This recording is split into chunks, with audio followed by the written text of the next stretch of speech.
শুরু করতে চলেছি আমাদের দ্বিতীয় ছবিত্র নাট্যপালা। তাই এই পালাখানায় এই 2024 সালের নতুন পালা। তাই আমরা যে পালাখানে তুলে ধরতে চলেছি পালার নাম ভরতে কলের আগমন, পরীক্ষিত রাজার সর্বদংশ।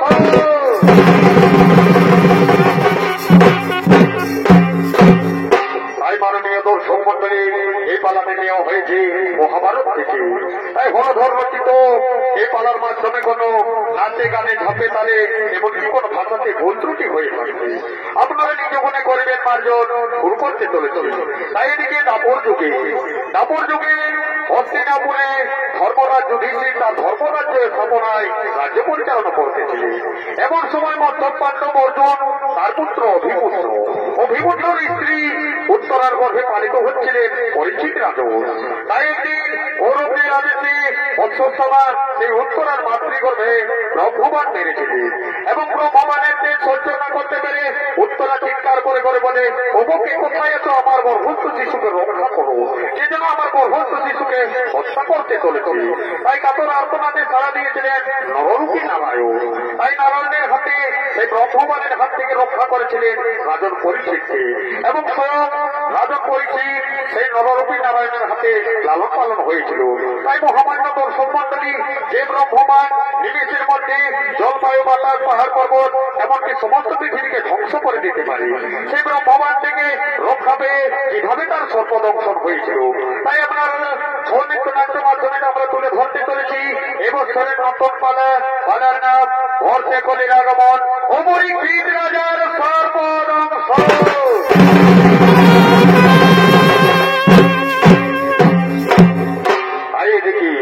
হস্তিনাথ নৃপতি মহারাজ পরীক্ষিত চলেছে তার নিজ রাজ্যে আগমন করেছে।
অভিনয় করে দেখাবে তরুণ নৃত্যশিল্পী আত্মারান্তরী।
ধরলেন বিষ্ণু। তাই তারা আগমন করছে ধর্ম রক্ষা করার জন্য পরীক্ষিত রাজনের হস্তিনানগরে।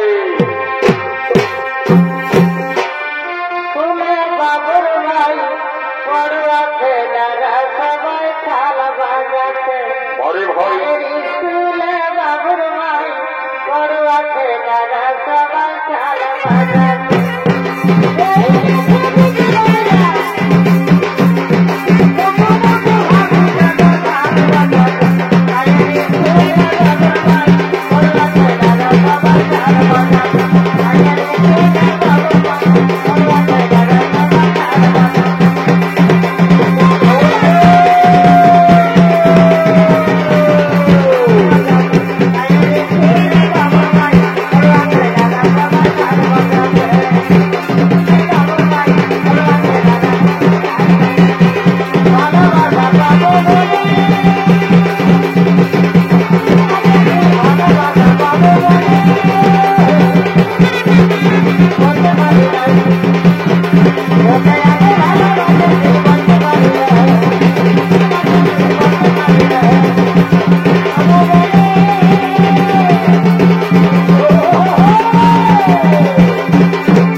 আমরা আসিয়াছি তোমার কাছে আমাদের ধর্ম রক্ষা করবার।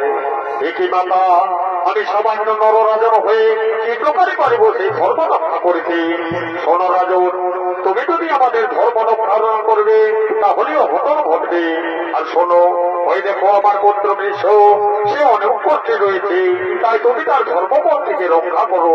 একই মাতা, একে আশ্চর্য দেখিলাম মা, ওই তো তোমার পুত্র বৃষ, সে তো ছিল চতুষ্পদী, তাই কেন তার পদ নেই? সে এখন কেন মা? শোনো রাজন, শুনবেন তো বিবরণ? তাহলে শোনো, আমার পুত্রের ছিল 4টি চরণ, সেই 4টি চরণ হল 4 যুগ: সত্য, ত্রেতা, দাপর ও বর্তমান কলি। তাই সত্য যুগে মানুষ ধর্ম উপাসনা করত, মানুষের ধর্ম ছিল একটি, তা ছিল সত্য ধর্ম। এভাবে সত্য যুগের শেষ হয়ে যায়, সত্য যুগ শেষ হলে ত্রেতা যুগের আগমন ঘটে। ত্রেতা যুগে মানুষের মনে হিংসা ও ঈর্ষা শুরু করে এবং মানুষের মধ্যে 4 বর্ণ ভেদ হয়, যা হল ব্রাহ্মণ, বৈষ্ণব, ক্ষত্রিয় ও শূদ্র। এইভাবে ত্রেতা যুগের অবসান ঘটে। ত্রেতার অবসানে দাপরের আগমন। দাপর যুগে মানুষ ক্রোধ, মায়া, মোহ, মৎসর্যে পরিণত হয়। অনেক ভৌতিক কর্মসুখ মেটানোর জন্য মানুষ অনেক কুকর্ম করে বসে। এভাবে দাপর যুগ শেষ হয়ে গেল। আর এই আগত কলিযুগ, এই কলিযুগে আমার পুত্রের ধর্মপথ থেকে ভেঙে দিতে চাইছে, তাই তুমি রক্ষা করো রাজন। ওই দেখো, নিশ্চয় অনিষ্ট শুভ হতে চলেছে, আমার পুত্রের ধর্মপথ রক্ষা করো।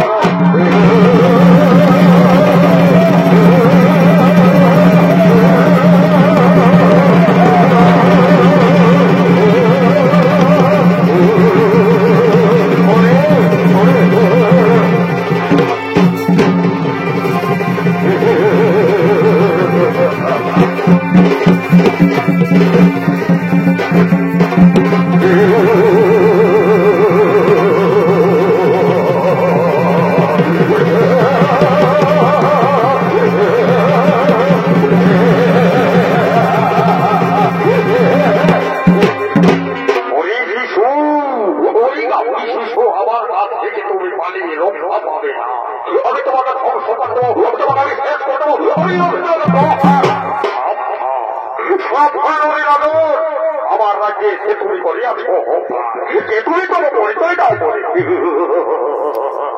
রাজন, সবাই চিনতে পারবে না আমি হলাম এ আগত সত্য ত্রেতা দাপর আগত কলি।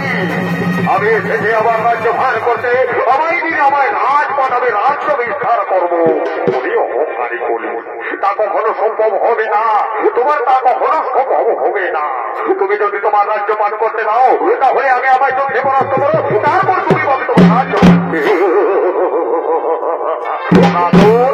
হাসালে মোরে হাসালে, আমায় দেবে না রাজ্য পান। ঠিক আছে, তবে ধরো অস্ত্র করো, যুদ্ধেই পরীক্ষা হয়ে যাবে।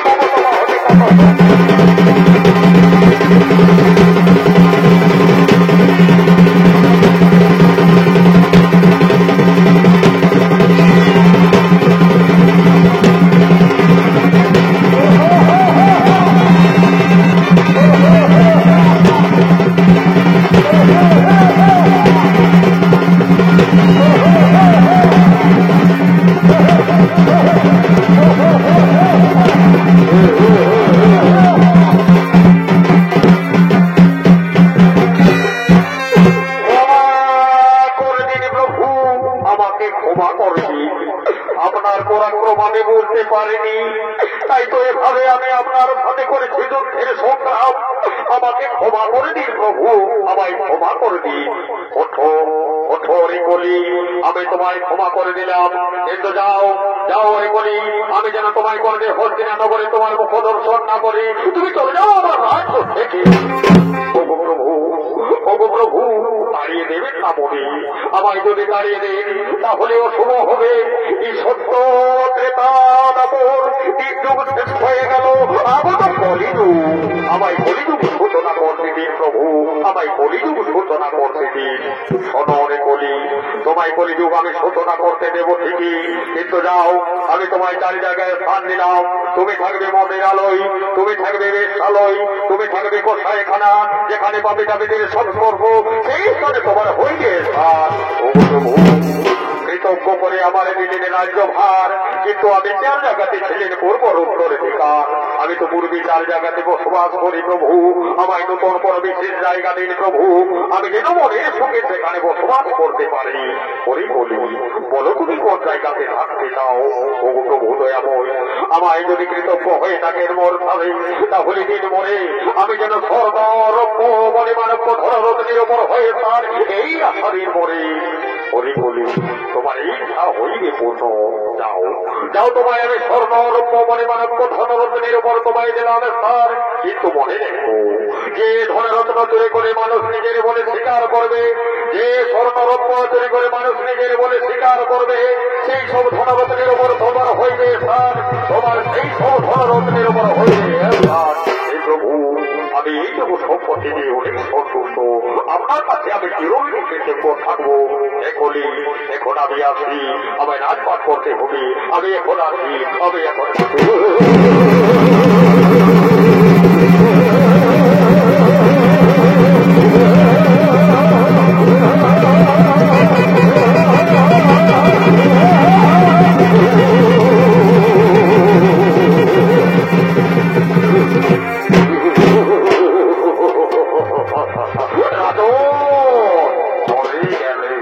আমায় রাজ্য পাঠিয়ে চলে গেলে, কিন্তু যাবার সময় আমি বলে যাই, এই গলির ভয়ঙ্কর রূপ এখনো তুমি বলতে পারলে না।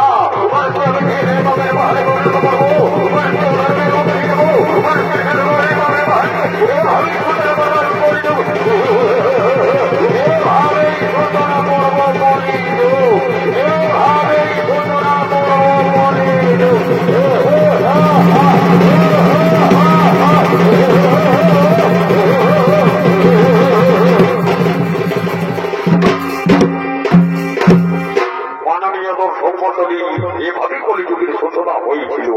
তাই এদিকে পরীক্ষিত রাজন, এদিকে পরীক্ষিত রাজনের দরবারে এক মহাত্মা মুনি ছিলেন, নাম ছিল তার সবিক মুনি। তাই সবিক মুনি চলেছে আজ নিজ আশ্রমে তপস্যা সাধনা করার জন্য। জন্মিলে চলিতে পারে যেথা বলে তবে, না চলিলে অযথা, না চলিলে অযথা, শোনা ভালো করে গরে গরে পরে ভয় লিখেছে বেদের উপরে গো, গরে গরে লিখেছে বেদের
জঙ্গলের পশুরা তোমরা শান্ত হয়ে বসে যাও, আমি এখন তপস্যা আরম্ভ করবো। তোমরা চিৎকার চেঁচামেচি করো না, তোমরা শান্ত হয়ে বসে যাও, আমি এক্ষুনি তপস্যা আরম্ভ করবো।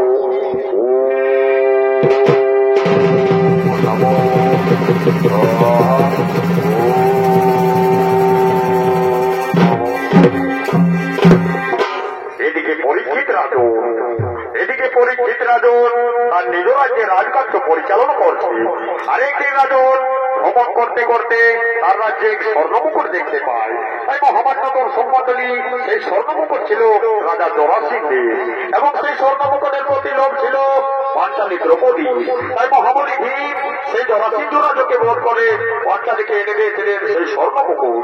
তাই একটি রাজন পরীক্ষিত সেই স্বর্ণমুকুট পরিধান করে তার উত্তর পূর্ব শরীর থেকে এভাবে পরিধান করার পর তার শরীরে কলির প্রবেশ করে এবং ধর্মত্যাগ হয়। তাই ধর্মত্যাগ হয়ে আজ কলির প্রভাবে করে সে দেবয়া করার জন্য গভীর অরণ্যে আগমন করছে।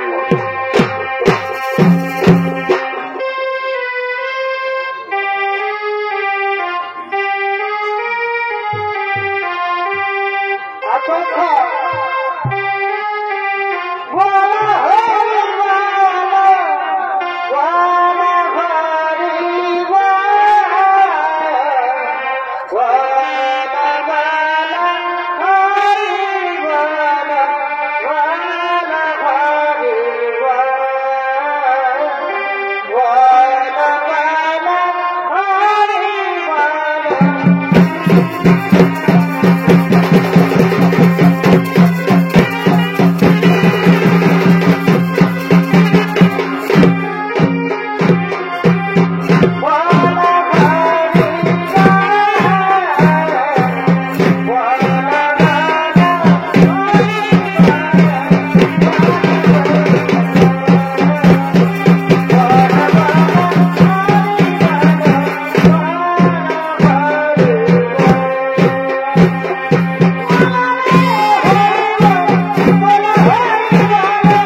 পৌঁছেছি আর শুনেছি গভীর অরণ্যে নাকি সুন্দর সুন্দর কৌশলী দেবা রয়েছে।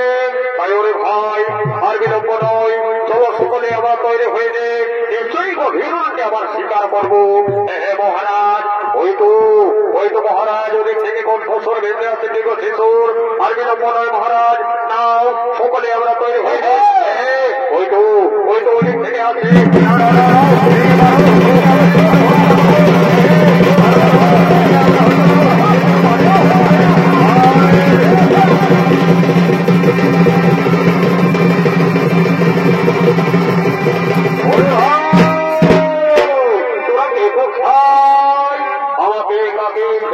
তোমরা কোথায় চলে গেলে ওরে ভাই?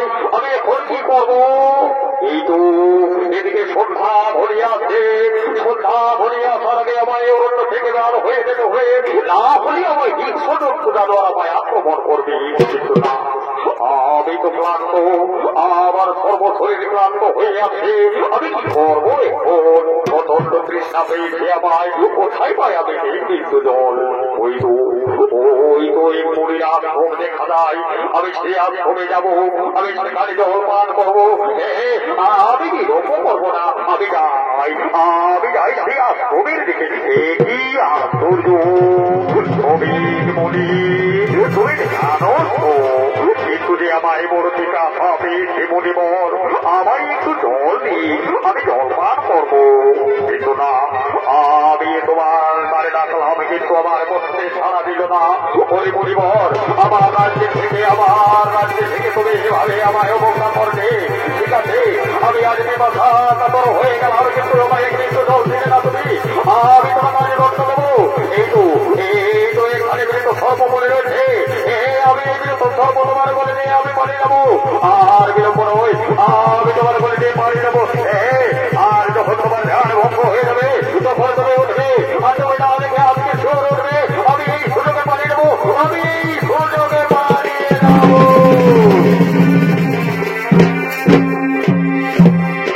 এদিকে শ্রমিক মনির পুত্র সিংহী, সে তার গুরুর কাছে বিদ্যা শিক্ষা লাভ করে তার পিতার কাছে চলেছে। পিতা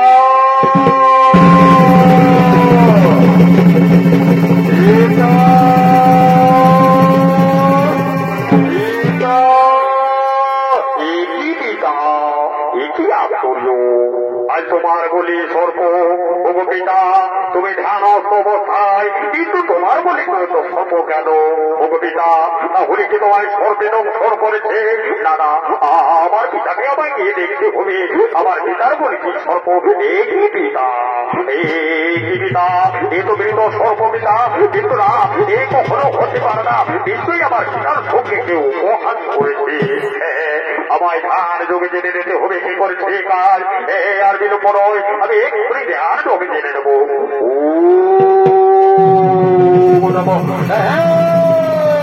উঠে পেরেছি পরিরাজন পরিচিত সদল বলে সেদিন বেগয়া পরিবার করে গভীর অরণ্যে তব সঙ্গীহীন হয়ে পড়েনি।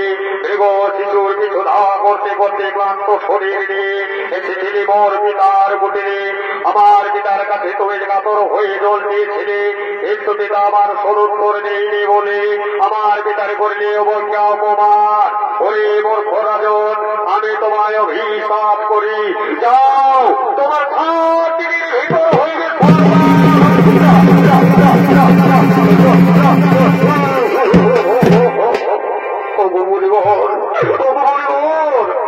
আপনার অভিশাপ ফিরিয়ে দিন। আমাকে তোমার অভিশাপ দিবেন না বলব, আমাকে তোমার অভিশাপ দিও না। অনরাজন থেকে যখন মানিবার তোমার হয়েছে তা কখনো লঙ্ঘন হবে না। অভিশাপ তোমার ফলে যাও, তোমার 7 দিনের ভেতর হইবে সর্বাঘাতে মৃত্যু। এই আমার অভিশাপ। তা কখনো হতে পারে না বুড়িবর। আমায় তোমার অভিশাপ দিও না, আমি লঘু পাপে গুরুদণ্ড। রঘু পাপে গুরুদণ্ড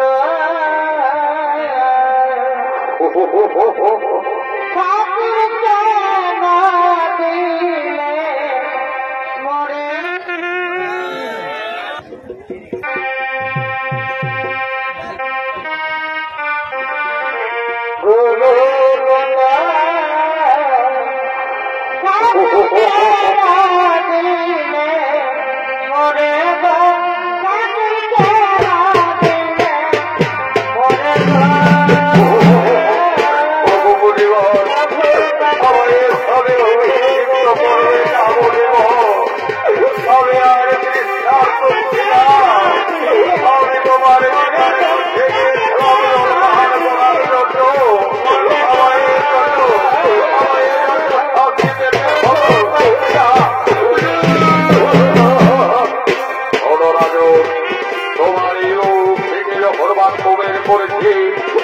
কোনো লঙ্ঘন হবে না, তোমার অভিশাপ বলবে, তোমার অভিশাপ বলবে।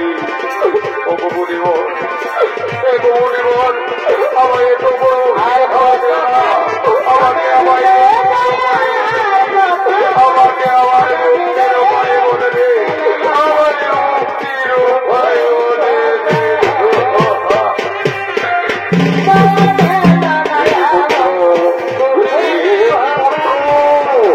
কি করলে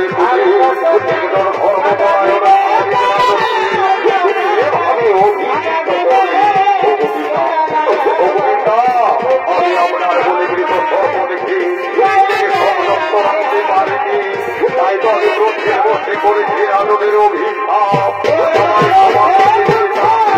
ক্ষমা করে দে ওই পুত্র, পরিবার করতে না ব্যবস্থা করতে হবে। পুত্র আমরা হচ্ছি নাই, আমরা ভারতের জন্য কুটির নির্মাণ করবো। তোমার এই স্থান থেকে তুমি পাবে না মুক্তি, কিন্তু তোমার এই জন্য আত্মকল্যাণে থাকতে হবে এবং তুমি আত্মকল্যাণে থাকতে তার থেকে তুমি পাবে মুক্তি। হয়ে পড়ল আমার এত বড় হিসাব দিলে আজ আমার রাজ্যের প্রধান কি হবে বলব, আমি কি পারবো?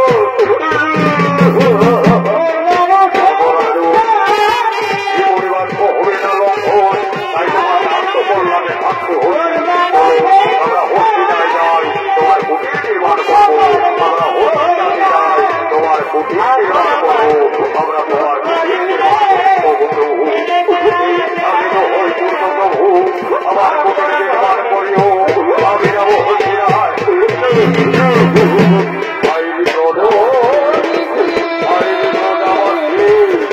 আজ তোমাদের কাছে আমি অভিষিক্ত রাজু, আজ আমি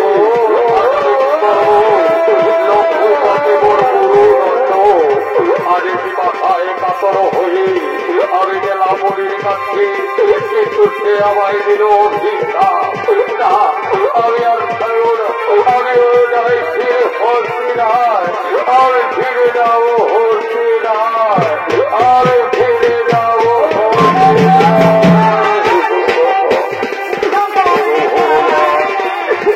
তোমার আজ আমায় করলে অভিযুক্ত। আমি যাবো নির্মাণ করবো, আমি আত্মকল্যাণে থাকবো। আমি যাই হসপিটাল, আমি ফিরে যাবো, আমি হসপিটাল ফিরে যাবো, আমি হসপিটাল ফিরে যাবো। এদিকে রাজক করেছি, অভিষিক্ত হয়ে অসিনা নগরে চলেছি। আর ওদিকে মহারানী সে রাজনের স্বীকারোৎসব পালন করছে। তাই স্বীকারোৎসব পালন করতে আর সঙ্গে সাথীদের জন্য এই আজ তারা স্বীকারোৎসব পালন করার জন্য আগমন করছে।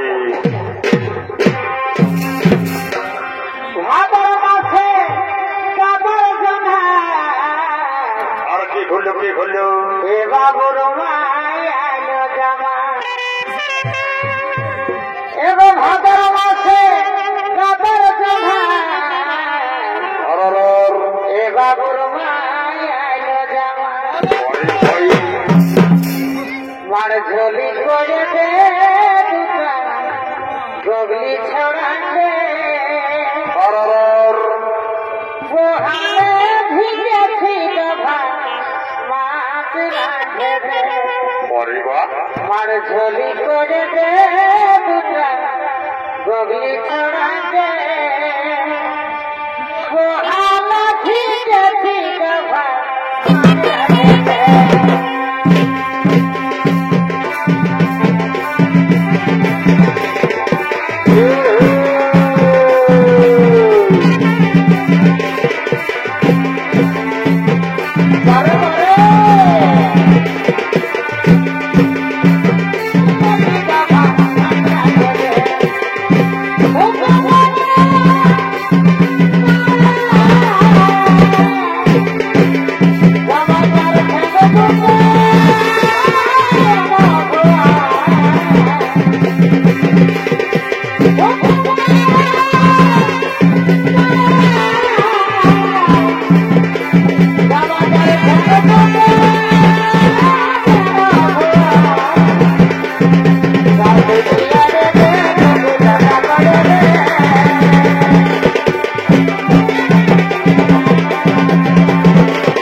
বলি কি মহারানী, আমরা সেই মেঘ শিশুকে আমরা রন্ধন করে মহানন্দে ভোজন করব।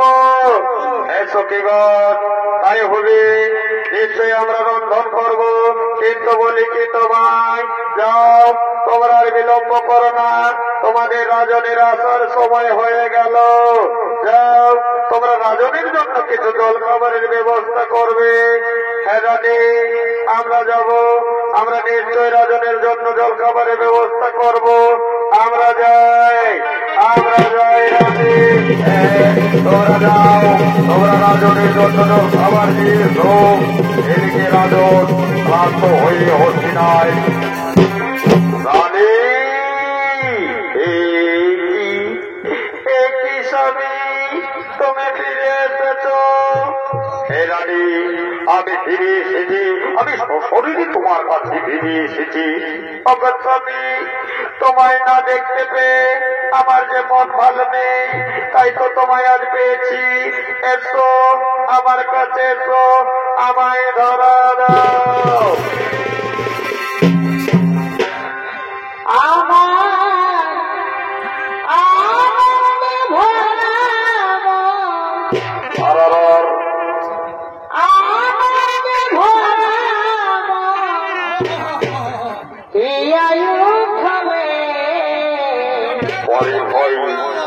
তুমি আসবে বলে, তুমি আসবে বলে রেখেছি পুরো ঢেলে শীতল জলে কৃষ্ণ ভাই চরম ধরে দেব, এগো চরম ধরে দেব, মুছে চলে তুমি আসবে বলে, তুমি আসবে বলে।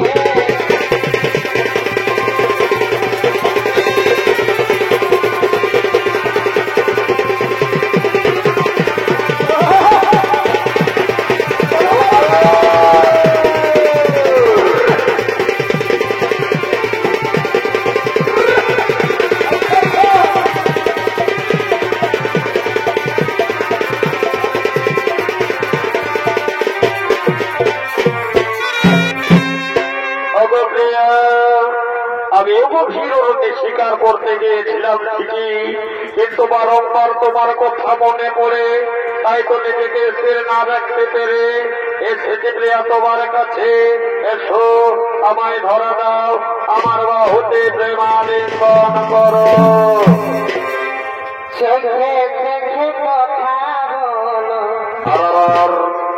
মুখে কেন বলো না, মুখে কেন বলো না, শোনো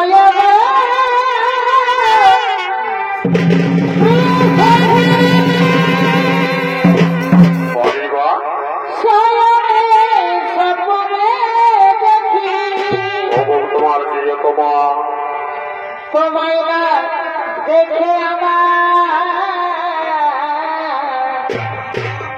এগো তোমায় না দেখে আমার ঘুম আসে না।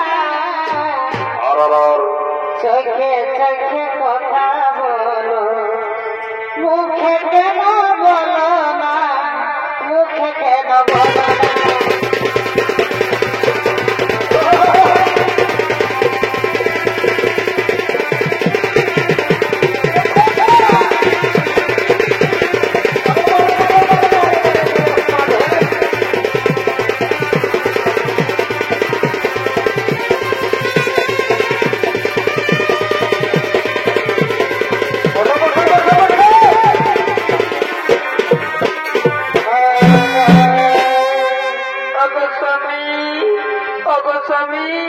তুমি দেখছি আমার সঙ্গে প্রেমালিং করতে করতে বারবার অন্যমনস্ক হয়ে যাও। বলি তোমার কি হয়েছে, তুমি আমাকে বলো না।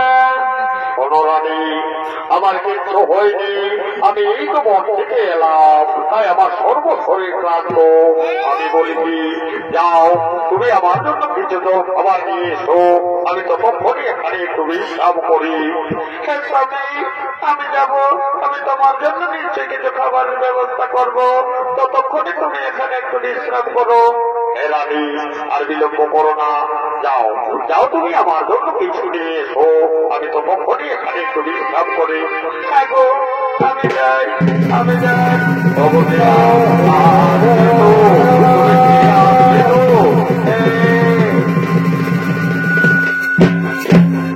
রাজনীতিকে মনে মনে ভাবছি, তাই তো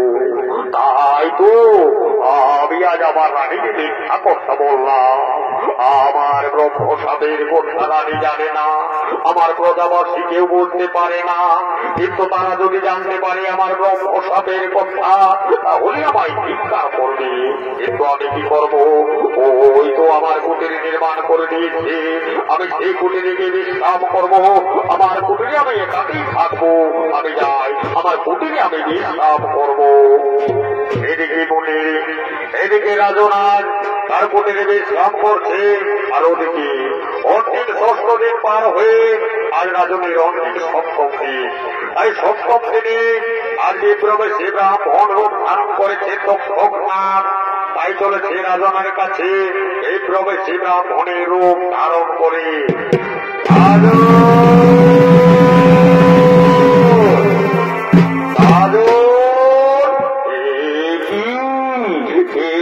তুমি ব্রাহ্মণ, আমায় রাজন রাজন বলে তুমি চিৎকার করো, বলো ব্রাহ্মণ তুমি করজন। আমি তোমার রাজ্যের কত দরিদ্র ব্রাহ্মণ, এই তোদের ভিক্ষাবৃত্তি করি, যা আমার নিজে দাঁড়িয়ে আমি আহার্য করি। শুনেছি রাজন তোমার নামে ব্রহ্মসাপ হয়েছি, তাই তো তোমার কাছে এসেছি। এই দেখো রাজন, আমি তোমার জন্য কিছু আহার্য নিয়ে এসেছি, এগুলি তুমি গ্রহণ করতে পারো। এটি ব্রাহ্মণ, আমার রাজ্যে তোমায় কোনোদিনে দেখিনি, তুমি এসেছো, তাছাড়া আমার এখানে একান্ত নগর ছাড়া কেউ প্রবেশ করতে পারে না, এখানে তুমি এলে কি প্রকারে বড় তুমি করছো? হে রাজন, তুমি হয়তো ভুল করছো, আমায় তুমি চিনতে পারলে না। আমি সত্যি করে বলি, আমি তোমার রাজ্যের কত দরিদ্র ব্রাহ্মণ। এই দেখো, তোমার ব্রহ্মসাপের কথা শুনে আমারও মনে বড় কষ্ট লাগে। আমি তো তোমার রাজ্যের একজন প্রজা ব্রাহ্মণ। এই কি ব্রাহ্মণ, তুমি বারংবার বললাম আমার রাজ্য থেকে তুমি এখান থেকে চলে যাও, আমার একটু একা থাকতে দাও, আমার মন ভালো লেগে আমার একটু একা থাকতে দাও। একই রাজন, আমায় তুমি তাড়িয়ে দেবে, ব্রাহ্মণকে তাড়িয়ে দেও তোমার শোভা পাবে না। তাছাড়া শোনো রাজন, আমি অনেক সাধনা, অনেক আশা নিয়ে এসেছি তোমার কাছে, আমায় এভাবে তাড়িয়ে দিও না রাজন। একই ব্রাহ্মণ, তোমায় বারংবার বলা সত্ত্বেও তুমি আমার রাজ্য থেকে যাবে না, বলো আমার কি তোমার জন্য প্রহরী আসতে হবে? না রাজন, তার কোনো প্রয়োজন হবে না, আমি চলেই যাব। কিন্তু যাবার সময় আমি বলে যাই, তোমায় আর একটি কথা আমি স্মরণ করে দিতে এসেছি। শোনো রাজন, আজ তোমার অন্তিম 7ম দিন, তোমার মনে পড়ে রাজন সেই ব্রহ্মসাপের কথা? কি ব্রাহ্মণ, কি কথা শোনালে বলে আমার ব্রহ্মসাপের কথা তোমার আমায় মনে করবে? বড় ব্রাহ্মণ তোমার বড় পরিচয়। শোনো রাজন, আমি হলাম সেই তোমার অন্তিম 7ম দিনের অন্তিম দিনের কাল, আমি সেই তক্ষকনাথ, এসেছি তোমাকে দংশন করতে। বলো রাজন, আমি তোমায় এসেছি দংশন করতে। কি প্রভু, আপনি আমায় দংশন করবে? ও প্রভু, আমার পূর্ণ আত্মা সত্য যদি আপনি আমায় দংশন কর্তা হয়ে থাকেন প্রভু, তাহলে আপনার আপনার পূর্ণ রূপ করে দর্শন, আমাকে আপনার পূর্ণ রূপ করিও দর্শন। রাজন, তোমার ইচ্ছা হইবে পূর্ণ, আমার পূর্ণ রূপ তুমি দেখতে চাইছো, তাহলে দেখো আমার সে পূর্ণ রূপ।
পুনরায় কোন অবস্থায় ফিরে আসুন আমি কি সহ্য করতে পারি না। হে রাজন, এই দেখো আমার পূর্ণ রূপ। অগপ্রভু, অগপ্রভু, সত্যই যদি আজ আমার অন্তিম দিনে আমায় দংশন করবে, তাহলে প্রভু আমার অন্তিম ইচ্ছা করিও পূর্ণ, আমার প্রণাম করিও গ্রহণ, আমার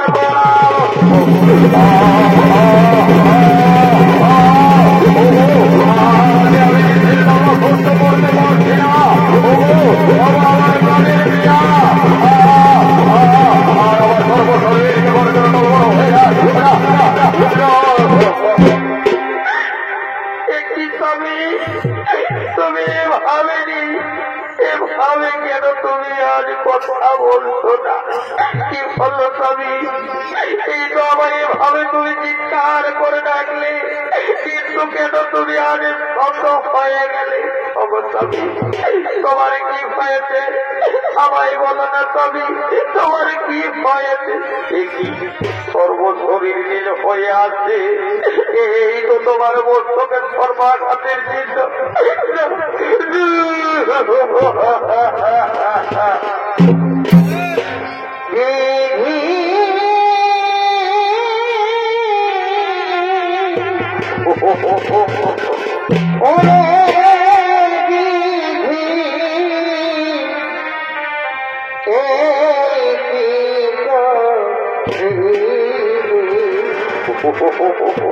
হাতের শাখা সিঁদুর সিঁদুর কেন মুছে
তুমি এভাবে ওর নয়নে কাঁদছ কেন মা?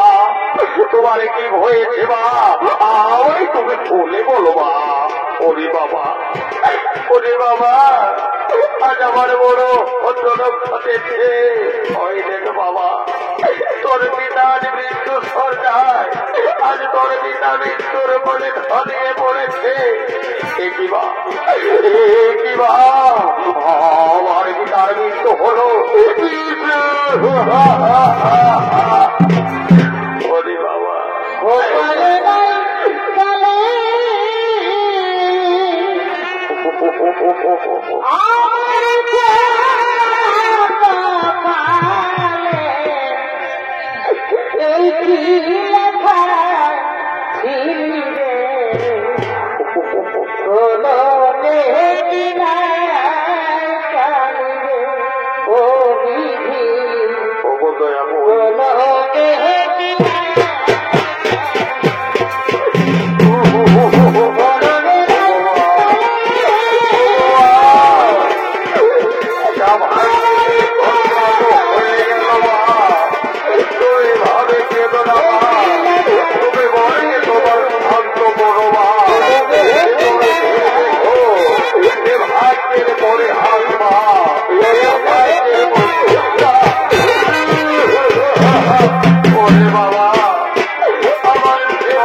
বিলম্ব করো না, এদিকে পিতার অন্তিম সংসার করতে হবে। চলো আমরা পিতাকে মহান ঘোষণা দিয়ে যাবো, আমরা পিতাকে মহান ঘোষণা দিয়ে যাবো। আমি জানি না তোমার সঙ্গে কোনদিন আমার দেখা হবে না। আমি কি অপরাধ করেছি না? আজ আমাকে ভাবে নাকি ছেড়ে তুমি চলে গেলে?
আমি হত ভাবি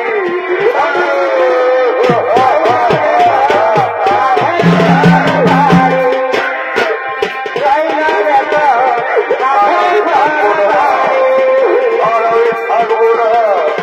ওই বাবা আর আমায় তারা করতে পারে না বাবা। আমি